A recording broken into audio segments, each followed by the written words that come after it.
सावन के प्रथम सोमवारी के दिन सब लोग जाके बाबा पर जल चढ़ाएगा। उन्हीं के ससुर पानी अगर मांग देते हैं, कुछ लोग तो जवाब तक दे देते हैं, बूढ़ा बैठो ना, कले सूख जाइए ना, वो भी शिव जी के पूजा करेंगे।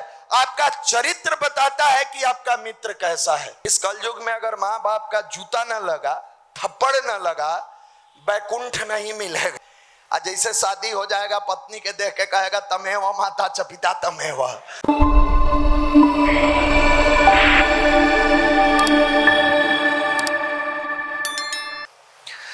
अभी बताया जा रहा था व्यक्तित्व के परिष्कार के बारे में, पर्सनालिटी डेवलप।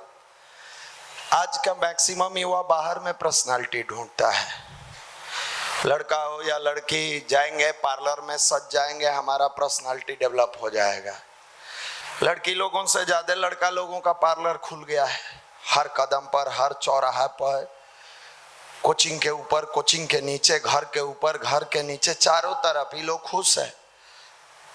पर्सनालिटी बाहर की चीजों को नहीं है।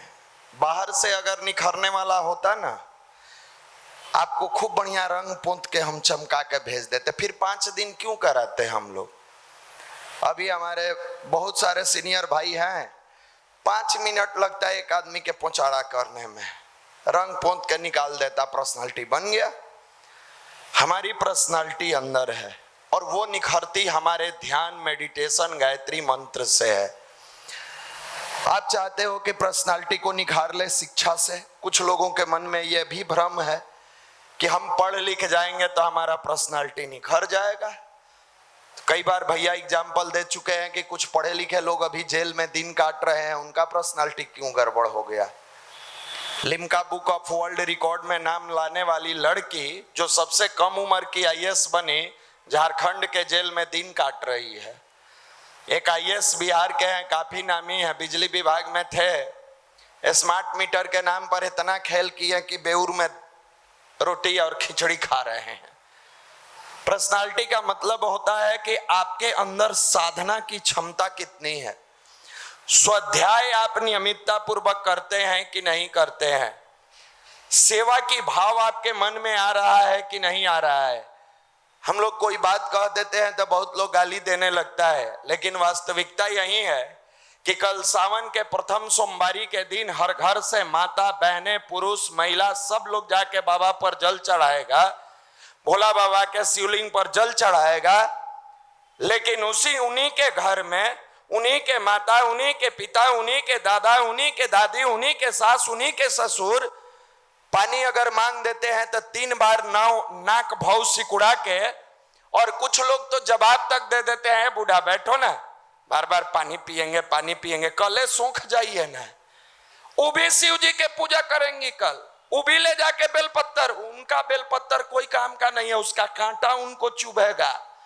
घर में साक्षात भगवान के रूप में माता पिता है, सास ससुर है, कोई सेवा नहीं करना चाहता है। लेकिन मंदिरों की भीड़ अगाध रहेगी। सुबह सुबह उठ के लोग भागते, दौड़ते, बिलकते। अरे जब हमारे वेदों और अध्यात्म में सिखाया गया है हम में तुम में घड़क खम में घट घट व्यापे राम, तो आपके घर में भगवान बैठे हैं। अब पहले उनकी हम मना नहीं करते।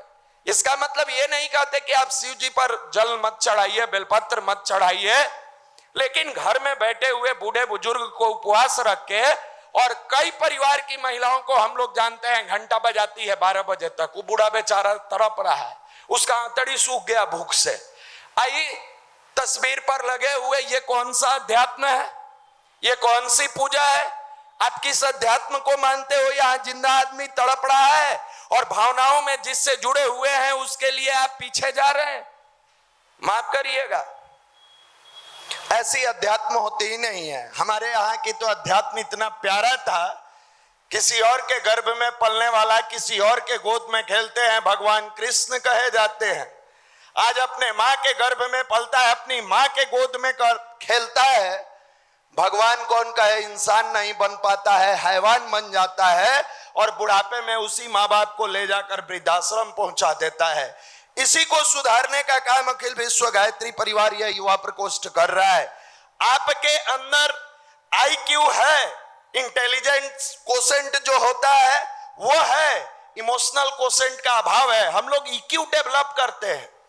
आईक्यू से आप पदाधिकारी बन सकते हैं, अच्छा संतान नहीं बन सकते हैं। आईक्यू डेवलप करके आप अच्छा विद्यार्थी बन सकते हैं, अच्छा बेटा और बेटी नहीं बन सकते। उसके लिए ईक्यू की जरूरत है, जिसको इमोशनल कोशेंट कहते हैं। और वो आता कैसे है? ध्यान के माध्यम से, मेडिटेशन के माध्यम से। जब आप पूरे भाव से उगते हुए स्वर्णिम सूर्य का ध्यान करते हैं, नेत्र बंद करते हैं और पूरी भाव की गहराई में डूबते हैं, उस प्रकाश को, प्राण शक्ति को, वो सूर्य का प्रकाश प्राण शक्ति है, उस प्राण शक्ति को पूरे भाव से गायत्री मंत्र के साथ, पूरे इमोशंस के साथ अपने तरफ आकर्षित करते हैं। पहले आपका विचार पवित्र होता है, फिर आपका चिंतन पवित्र होता है, फिर चरित्र पवित्र होता है। आपका चरित्र बताता है कि आपका मित्र कैसा है। अगर आपका चरित्र अच्छा है यानी कि आपके मित्र अच्छे हैं। आपका चरित्र 2 नंबर का है, इसका मतलब आपकी मित्रता भी 2 नंबर के लोगों से। यह बताता है कि आपकी मित्रता कैसी है। तो जब ध्यान करेंगे, इमोशंस करेंगे, तो आपके चरित्र को यह प्रभावित करता है। सबसे पहला काम, आप समय का सदुपयोग करते हैं। दूसरा काम, गार्जियन से झूठ बोलना धीरे धीरे कम कर देते हैं। आज बहुत सारे लोग बैठे हैं, मैक्सिमम दिन भर में झूठ बोलता है, दिन भर में मैक्सिमम झूठ, गलती से सच बोल देता है। गलती से जहां कहां सच बोलता है भी बता देते हैं। खाना खा लिए हो? हाँ, यहां सच बोलेगा।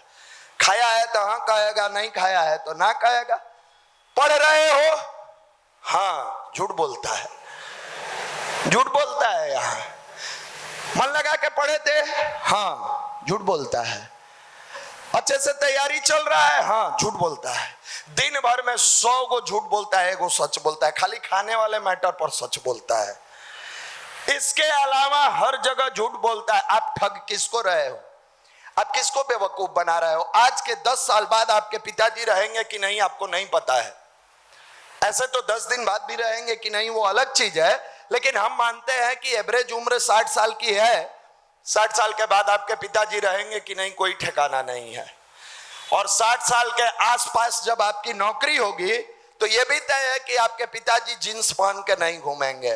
तो आप पढ़ किसके लिए रहे हो? अपने पिता के लिए, अपनी माँ के लिए, स्वयं के लिए आप पढ़ रहे हो, अपने उज्जवल भविष्य के लिए पढ़ रहे हो। और उसमें भी आप झूठ बोल रहे हो। किससे? जो धरती का भगवान है, जिसने अपने इमोशन से, अपने मेहनत से, अपनी कमाई से, अपने हड्डी को घीस कर, चूना बनाकर, पैसा देकर तुमको यहां पढ़ने के लिए भेजा है और पढ़ा रहा है। कम से कम उससे तो सच बोलो, उससे तो बोलो पापा आज नहीं पढ़े हैं। कोई बात नहीं, 2-4 को गाली सुनाएंगे। इस कलयुग में अगर माँ बाप का जूता न लगा, थप्पड़ न लगा, बैकुंठ नहीं मिलेगा। याद रखिए, जो कुटाया नहीं बढ़िया से न वो सुधरेगा नहीं। आप देखते होइएगा, मेहंदी पत्थर पर जब रगड़ाती है, पीसी जाती है, तब महिलाओं के हाथों पर रचने वाली श्रृंगार के काम आती है। अब मेहंदी का है, हम पिसाएंगे नहीं तो पता ही सूख जाएगा, झड़ जाएगा, कोई काम का नहीं रहेगा। और हमेशा याद रखिएगा, दूसरों जो सेवा की बात सिखाई जाती है, आप किसकी सेवा करिएगा? बोलिए। किसी का नहीं। लेके नीचे से चप्पल छोड़ के अपन वाला नया लेके भाग जाइएगा, यही सेवा करिएगा। किसकी सेवा करिएगा? माँ बाप के। माल टानना है तो माँ बाप के, सब जुट्टा है। वो बाबूजी से अभी पैसा टानना है पढ़ाई के तो कहेगा माँ बाप के। आज जैसे शादी हो जाएगा, पत्नी के देख के कहेगा तमेव माता च पिता तमेव, तुम ही सब कुछ हो, माई बाप के या किनारे। किसकी सेवा? हमारे गुरुदेव लिखे हैं, अपना सुधार संसार की सबसे बड़ी सेवा है। अपने आप को सुधार लो, इससे बड़ी दुनिया की कोई सेवा नहीं हो सकती है। क्योंकि तुम सुधरोगे, एक खानदान का बेटा सुधर जाएगा, बेटी सुधर जाएगी। तुम सुधरोगे, एक बहन का भाई सुधर जाएगा, एक माँ का बेटा सुधर जाएगा। तुम सुधरोगे, एक चाचा का भतीजा सुधर जाएगा। तुम अगर सुधरोगे, एक राष्ट्र का नागरिक सुधर जाएगा। अपनी सुधार संसार की सबसे बड़ी सेवा है, सबसे बड़ी। दूसरे को सुधारने और सेवा की जरूरत नहीं है। जब तुम अच्छे बनोगे, कोई पानी मांगेगा, वो तुम्हारे ही दादाजी हो या ना हो, कोई फर्क नहीं पड़ेगा। आप देखोगे इंसान है, प्यासा है, पानी पिला दो। इससे बड़ी सेवा क्या हो सकती है? इससे बड़ी कोई सेवा नहीं है। हमेशा याद रखना है कि कबीर दास लिखे हैं, पाहन पूजे हरि मिले तो मैं पूजू पहाड़। पत्थर पूजने से अगर भगवान मिलते तो सबसे बड़ा पहाड़ हिमालय पहाड़ है, उसको पूज देते। उससे भली है चक्की जिसका आटा खाए संसार। अगर पत्थर पूजने से भगवान मिलते हैं तो उस चक्की के बीच के पत्थर को पूज दो, जिसके बीच में गेहूं पीसता है और लोगों का पेट भर देता है। वो पवित्र है, वो पावन है। हम विज्ञान को समझे नहीं, अंध भक्त बन के दौड़ रहे हैं। कुछ लोग कह देगा चाल बेलपत्र चिपका दो, पढ़ाई में टॉप कर जाओगे। पूरा पेड़ चिपका दिया और 17 का पहाड़ा पूछ दीजिए तो नहीं आता है, नहीं आता है। और इसको कहेगा हम युवा हैं, साइंस के युग के युवा हैं। आप साइंस के युग के हैं लेकिन बेवकूफ हैं। आप दूसरे की चीजों को प्रूफ करते हैं, अपने जीवन को कभी प्रैक्टिकली प्रूफ नहीं किया।